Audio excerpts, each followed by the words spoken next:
Hello and welcome, this is the Coin of Mysteries, and today I'm going to be reading The Dark Secret by Ch.4, Sutherland, and this is Chapter 4. The wind off the ocean seized the tree branches and rattled them fiercely. Starflight dug his talons into the ground. It wasn't that he'd forgotten to wonder who his parents were, it was more that he was terrified to hear the answer. A father like Marcyr or Vengeance, or a mother like Greatness or Fierce Teeth. Perhaps it would be better never to find out, rather than have his dreams meet the inevitably awful reality. But suddenly, the idea that a real dragon, somewhere on this island, was connected to him, and might care about him, was almost too much to bear. It's what Sunny and I always talked about, finding our parents. My father, he whispered, didn't you know who he was before? There were a few possibilities, Marcyr said grimly, but only one dragon I know talks like you. He talks like me. Well, this is guaranteed to make him even more insufferable, Marcyr muttered, shredding the other albatross wing and stuffing scraps of meat into his mouth. He's been claiming it was his egg for the last 6 years. Can I meet him? Starflight asked. Oh, there's no getting out of that. Marcyr's tail twitched. I'm surprised he didn't track you down the moment you were dragged in. Must be in the middle of another big experiment. Nose in his scrolls. Probably hasn't even noticed that we're about to go to war. He wants to meet me. He'll be looking for me. What about my mother? Starflight asked. Could I meet her? No, Marcyr said, plucking a feather off his tongue. Dead. Died a few years ago. Oh. Starflight didn't understand the wave of sadness that seemed to punch him in the chest. He hadn't known her. She'd agreed to give up her egg for the prophecy, so she couldn't have been very attached to him. She was probably as bad as Coral or Clay's mother. Still. How did she die? Starflight tried not to look at the mess Marcyr was making of the albatross.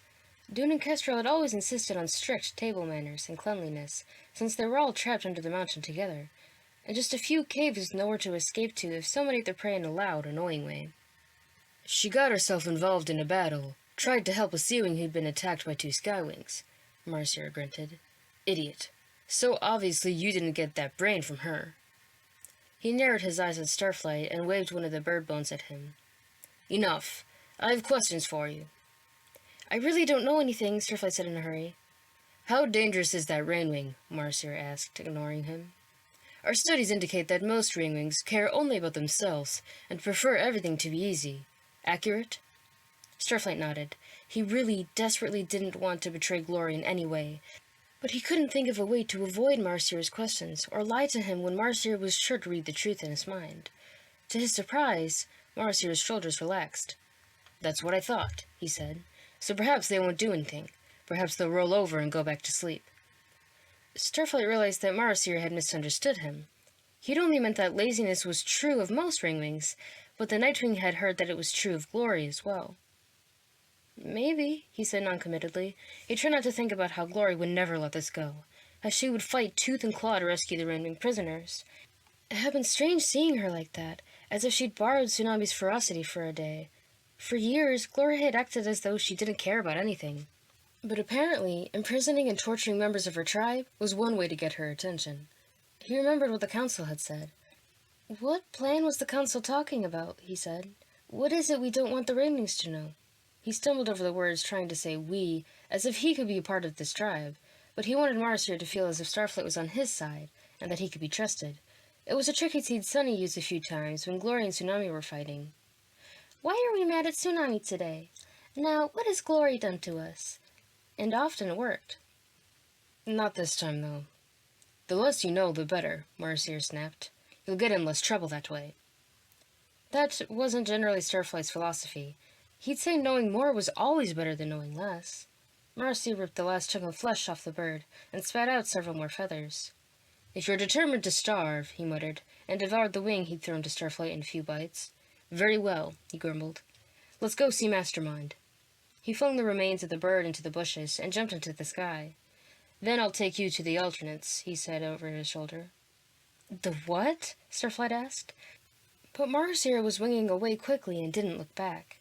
Starflight followed him, still thinking about the way Nightwings hunted, and explained a few things, including the bad breath in all the dragonettes in the dormitory. Oddly, Deathbringer didn't seem to have the same smell. Starflight wondered if the assassin spent more time on the continent than other Nightwings, and had learned to prefer live prey over carrion, like most dragons. Ahead of them, the Nightwing Fortress loomed, black against the gray sky.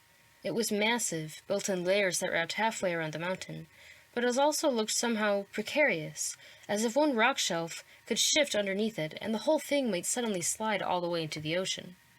In fact, Starflight squinted. It was hard to see at first, black on black in the dark smoky air, but as they got closer he was sure.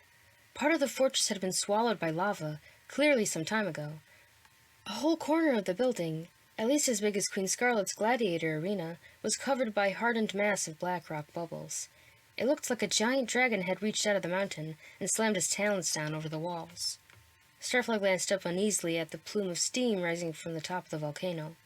Orange-gold fire glowed from inside, and he knew that meant streams of molten lava ran down at least one face of the mountain, toward the caves, where the rainings were trapped.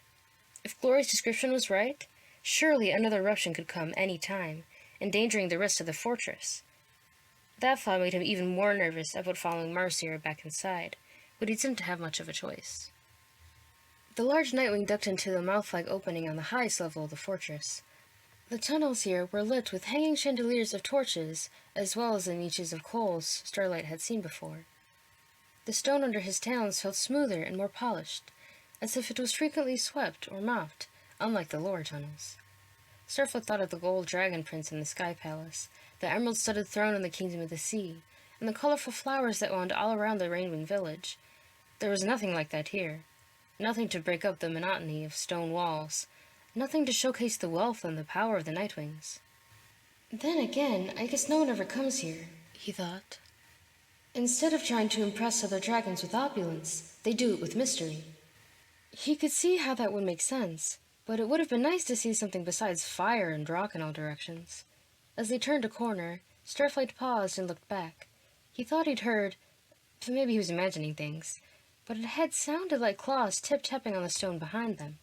He stared along the dark tunnel, and suddenly had a shivery feeling of hope. Maybe it's Glory, he thought. Maybe she's here and camouflaged. Maybe she's come to rescue me. He couldn't imagine how she would have gotten past the Nightwing guards, who must be posted around the hole. In fact, if he were in charge, he'd have stuck a Nightwing in the tunnel at all times, just to be sure no one could invisibly squeeze by. But maybe the Nightwings weren't that smart. There it was again. Tap, tap, tap. Definitely talons, although whoever it was wasn't doing a terrific job of being stealthy. Glory's much better at sneaking than that. Maybe Clay? It was awful how much his chest hurt with hope. If only it were Clay. If only that big brown head would poke around the bend, see him and grin. Starflight promised the universe that he would never, ever make fun of Clay again. If only the Mudwing would suddenly be here rescuing him. Keep up, Marcia growled from up ahead. Starflight realized that he was really being an idiot. If someone was trying to sneak up behind him to rescue him, it wouldn't be much help if Starflight stood there staring at them. He started to turn to follow Marcia, but just then a head did poke around the last corner. It wasn't Clay, or Glory, or Tsunami, or Sunny. It was just a Nightwing Dragonette. She stared right at him for a startled moment, and then he shrugged and turned away, but at the same time she yelped. "Oh my gosh, it's you!" and bolted up to him, grabbing his front talons. "I had visions about you," she declared grandly. He froze in the act of trying to pull his talons away. "Have you had any visions about me?" "You did?" Starflight said, blinking. She appeared to be his own age, so if she was having visions... That meant Dragonettes did develop their powers before they were full-grown, which meant Starflight should have had something by now. But he didn't. Whenever he tried to read minds or see the future, it was like staring into the night sky, empty and cold and meaningless. He hadn't admitted that to Marcia yet. Speaking of whom, the floor now trembled ominously as the older Nightwing came thundering back along the tunnel to them. His eyes nearly popped out of his skull when he saw the new Dragonette. "Fate Speaker!" he roared so loud that Starflight thought the volcano might erupt right then. "I told you to stay in your cave with the others." "I know, I heard you," she said cheerfully, "but I got bored, and I wanted to explore, and I saw you flying by, so I thought I'd come too. I can't believe I'm in the Nightwing Fortress at last. I've had lots of prophetic dreams about it, you know," she said conspiratorially to Starflight. She still had his front talons pressed between hers, although in those it was actually bigger and lighter and smelled way less terrible. Plus it had a lot more treasure and seriously less grouchy dragons. She thought for a moment. Maybe those were just regular dreams. Fate Speaker, Marcyr hissed. What did I say about keeping your visions to yourself? You said, shut up about your visions, I'm not remotely interested, Fate Speaker answered. But that doesn't mean this dragon isn't interested. Aren't you interested? She asked Starflight. He was, but he did not think it would be wise to admit that in front of Marcyr, who had smoke rising from his nostrils. Starflight tried to study the dragonette without obviously staring. Fate Speaker's black scales shimmered with underscales of deep blue and purple. Like Starflight's wings, hers were scattered with silver scales on the underside, so they looked like part of the night sky.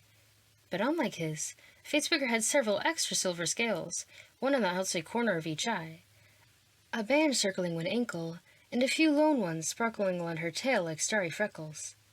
Anyway, I just know you're terribly important, she said to him, releasing his talons, and that we have a great destiny together. We do?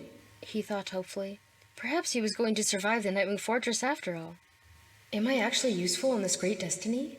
Are my friends there? Am I with Sunny? He wished he could ask her questions without Marcyr breathing furiously over their heads. Go back to the others, Marcyr ordered. Oh, can't I come with you? Fate Speaker asked. She gave Marcyr a pleading look. I foresee that I'll be really helpful with whatever you're about to do. Also, that I'll find it totally interesting. I don't think that counts as force-hearing, Starflight said. It sounds more like guessing. Marcyr growled deep in his throat. Very well. Keep your mouth shut and don't get in the way. As if I would, Fate Speaker said happily, immediately tripping Starflight with her tail. Marcyr stomped away, muttering. Fate Speaker gave Starflight an enormous smile that reminded him of Sunny. He wondered if Sunny missed him, and whether she felt anything like that ache that filled his chest whenever he thought of her. Oh my, sad face, Fate Speaker said, nudging Starflight's wing as they walked. Cheer up! What's your name? That wasn't in your vision? Starflight tilted his head curiously. He always wondered how much detail the visions had. The prophecy Marcyr had delivered years ago was remarkably cryptic, but perhaps there was more information in the seer's head that he hadn't shared. Fate Speaker wobbled her head back and forth, squinting thoughtfully at him. Oh, of course! Big Toes. What? Starflight glanced down at his talons, a little offended. No, it's Starflight. Oh, she said. Are you sure? Quite sure. She shrugged. Well, I was close. Hi, Starflight, I'm Fate Speaker. You're probably wondering why you've never seen me before. Starflight paused mid-step and frowned at her. Am I? It's because I didn't grow up here, she carried on blithely, without noticing his reaction.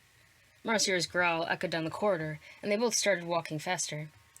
I only got to the island yesterday. I know this is going to sound crazy, but I was raised by the Talons of Peace. Starflight walked straight into a chandelier. He staggered back, his head spinning. Oh, ouch, Fate Speaker said. She patted his shoulder gingerly. That looked painful. Anyways, so it turns out I'm part of that big dragonette prophecy everyone is so excited about. Can you believe it? No, Starflight thought. I'm the wings of the night, she said proudly. Marcyr says it's up to me to stop the war. For some reason, he seems kind of grumpy about that. Starflight felt all of his hope flicker and go out. He'd been praying quietly that maybe this was another Nightwing intervention to point him in the right direction. He'd hoped perhaps he'd be given another lecture and then sent back to his friends. But apparently Fierce-Teeth was right. Here he was because he failed, and Fate Speaker was his replacement. And that is the end of Chapter 4. Once again, this is the 4th book in the Wings of Fairy series by Ch.4 Sutherland. Have a great day.